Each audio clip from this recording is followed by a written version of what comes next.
శ్రీ గురుభ్యో నమ. గుడి గంటలు ప్రేక్షకులందరికీ కూడా నమస్కారం.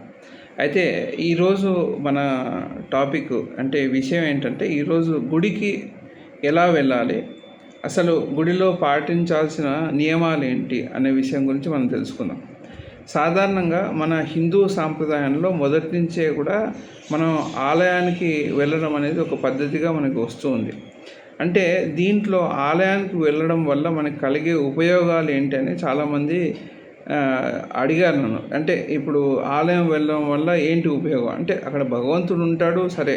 ఇప్పుడు భగవంతుడు ఉంటాడు, భగవంతుడి మీద ప్రేమతోనే మనం ఆలయానికి సందర్శిస్తూ ఉంటాం. అక్కడ ఆ భగవంతుని చూడడానికి వెళ్తాం. కాకపోతే ప్రతి ఒక్కరికి కూడా ఈరోజు రేపు అంటే ఏంటంటే, కొంతకాలం మునుపు అంటే ఒక 50-60 ఏళ్ళ సంవత్సరాల క్రితం ఏంటంటే, ఏదైనా ఒక విషయం చెప్తే దాన్ని క్రాస్ క్వశ్చనింగ్ అనేది ఉండకపోయేది కాదు.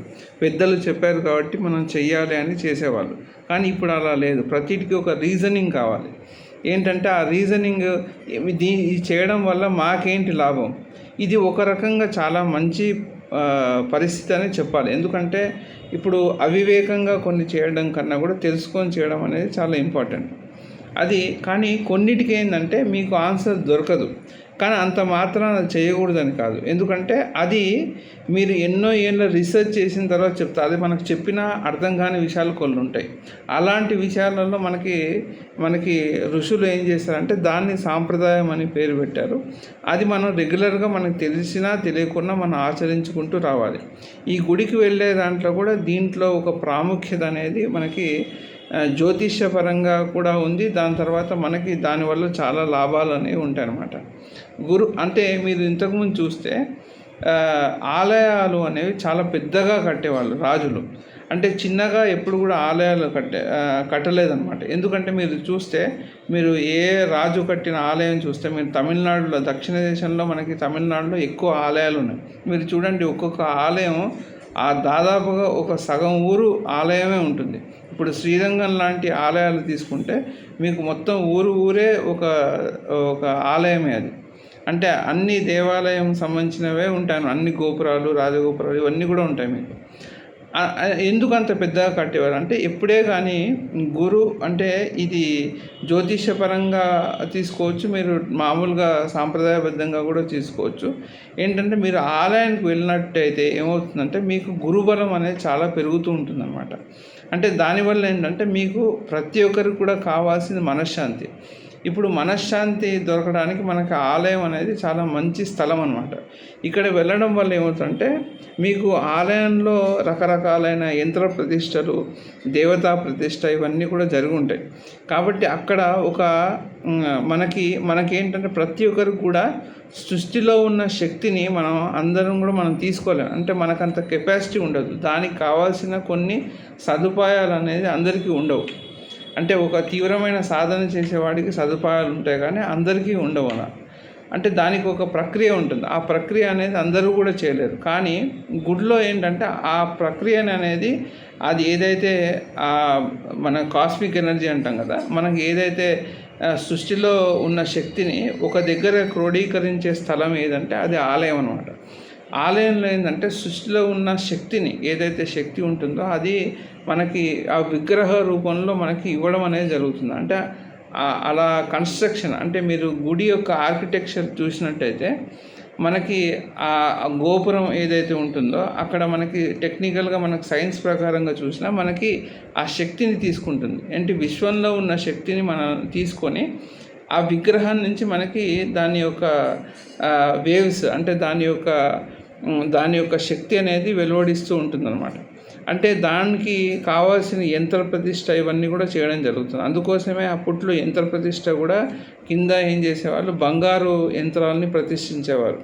అంటే దానివల్ల ఏంటి, శక్తి ఇంకా పెరుగుతుందన్నమాట. ఇలాంటివన్నీ కూడా ఆలయంలో జరుగుతుంది. ఇంకోటి, దానికి కావాల్సింది చాలా స్థలం ఉండాలి. ఆ స్థలం ఉంటే కానీ ఆ శక్తి అనేది ప్రాపర్గా, అంటే ఇప్పుడు ఏమవుతుందంటే మీకు ఊపిరి ఆడాలన్నా కూడా మీకు కొంచెం స్థలం ఉండాలి. ఆ స్థలం ఉన్న దగ్గర ఆక్సిజన్ అనేది బాగా అందుతుంది. ఎప్పుడైనా కానీ ఒక శక్తిని పూర్తిగా మనం అందుకోవాలనుకుంటే దానికి కావాల్సిన ప్రాణవాయువు ఏదైతే ఉంటుందో, అంటే ఆక్సిజన్, ఇది చాలా ఎక్కువగా ఉండాలి. కాబట్టి దానికి కావాల్సింది అంటే స్పేస్ చాలా ఎక్కువగా ఉండాలి. ఆ అందుకోసం ఇప్పుడు స్పేస్ ఎక్కువగా ఉన్నప్పుడు ఏమవుతుందంటే ఆ శక్తి అనేది చాలా కరెక్ట్గా అబ్జర్వ్ చేసుకునే కెపాసిటీ అనేది ఉంటుంది. అది ఆలయానికి సహజంగా మనకి ఆ కెపాసిటీ అనేది ఇవ్వడం జరుగుతుంది. సో అలా ఇవ్వడం వల్ల ఏమవుతుందంటే మనం ఏం చేస్తాం, మనం ఆలయానికి వెళ్ళిన తర్వాత ప్రదక్షిణ చేస్తూ ఉంటాం. ఈ ప్రదక్షిణ చేయడంలో ఏముందంటే ఇప్పుడు మనకి ఒక పాజిటివ్ ఎనర్జీ ఏదైనా ఒక చాలా ఇప్పుడు గర్భాలయంలో ఉన్న ఏదైతే మూర్తి ఉంటుందో, విగ్రహం ఏదైతే ఉంటుందో దానికి చాలా పాజిటివ్ ఎనర్జీ అనేది ఈ ఈ ఈ శక్తుల ద్వారా అందుతుందన్నమాట. అందినప్పుడు మనం ప్రదక్షిణ చేసినప్పుడు ఏమవుతుంది, ఆ శక్తిని అంతా కూడా మనం ఆ ప్రదక్షిణ చేసే క్రమంలో ఆ శక్తిని మనం తీసుకుంటూ ఉంటాం అన్నమాట. అలా తీసుకోవడం వల్ల మనకి ఏమవుతుందంటే మనకున్న ఏదైనా ఒక గ్రహం ఎలా పనిచేస్తుంది మనకి అంటే ఒక శక్తి రూపంలోనే పనిచేస్తుంది. అంటే దానికంటూ ఒక శక్తి ఉంటుంది కదా ఆ గ్రహానికి, అది మన మీద ఆచ్ఛాదన అంటే మన మీద ఒక ఛాయలాగా పనిచేస్తుంటుంది. ఇప్పుడు ప్రదక్షిణ చేయడంలో ఏమవుతుందంటే దాంట్లో ఉన్న నెగిటివ్స్ ఏదైతే ప్రతికూలమైన శక్తులు ఏదైతే పనిచేస్తూ ఉంటాయో మన చుట్టుముట్టు, అవన్నీ కూడా ఛేదిస్తూ వస్తుందన్నమాట. సో దానివల్ల ఆలయ ప్రదక్షిణానికి అంత ప్రాముఖ్యత అనేది ఇవ్వడం జరిగింది. అందుకోసం విస్తారమైన గుళ్ళల్లో ఏదైతే పెద్దగా ఉన్న గుళ్ళల్లో మీరు వెళ్ళి ప్రదక్షిణ చేసినట్టయితే కూడా ఫలితం చాలా ఎక్కువగా ఉంటుంది. చిన్నగా ఆలయాలు కడుతున్నారు ఈ మధ్య, అది వేరే విషయం. ఇప్పుడు ఆ విషయంలోకి వెళ్ళదలుచుకోలేదు.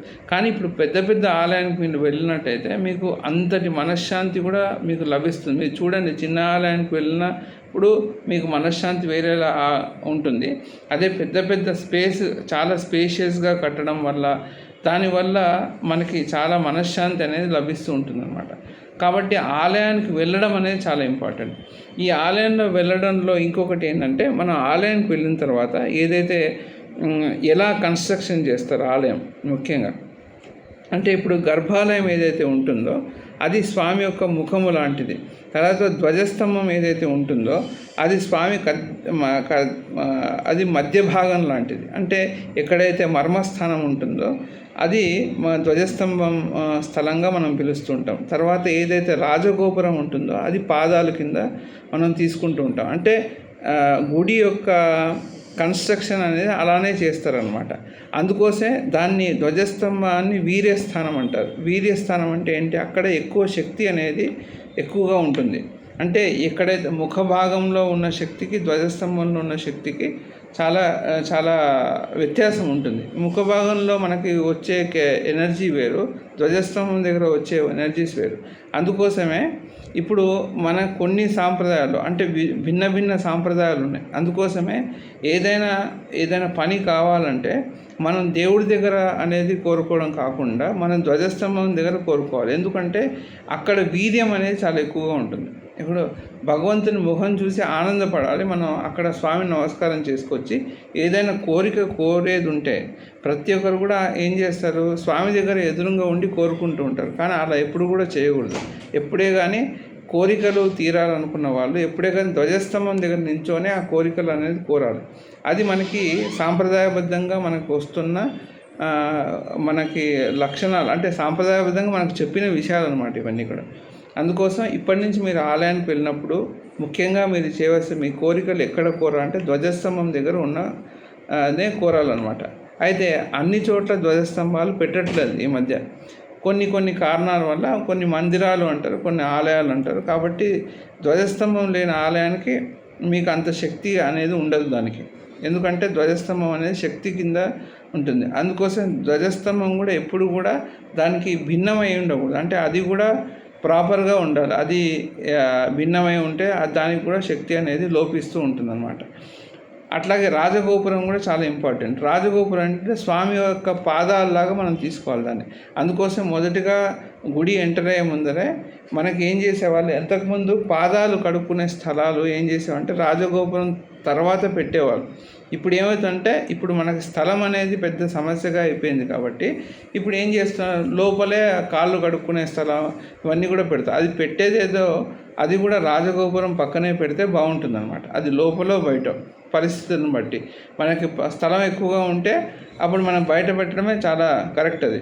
అందుకోసమే మొదటిగా మనం రాజగోపురం ఏదైతే ఉంటుందో దానికి నమస్కరించుకొని నేరుగా వచ్చేసి మీరు ధ్వజస్తంభం దగ్గర సాష్టాంగ నమస్కారం చేసుకొని దాని తర్వాత మీరు ఆలయంలోకి ప్రవేశించాలన్నమాట. ఈ ప్రవేశించిన తర్వాత మనం చేయవలసింది ఏంటంటే ఎప్పుడు కూడా పరిక్రమ ఏదైతే ప్రదక్షిణ మనం చేస్తూ ఉంటామో అది మనం ధ్వజస్తంభం నుంచే చేసుకుంటూ వెళ్ళాలి.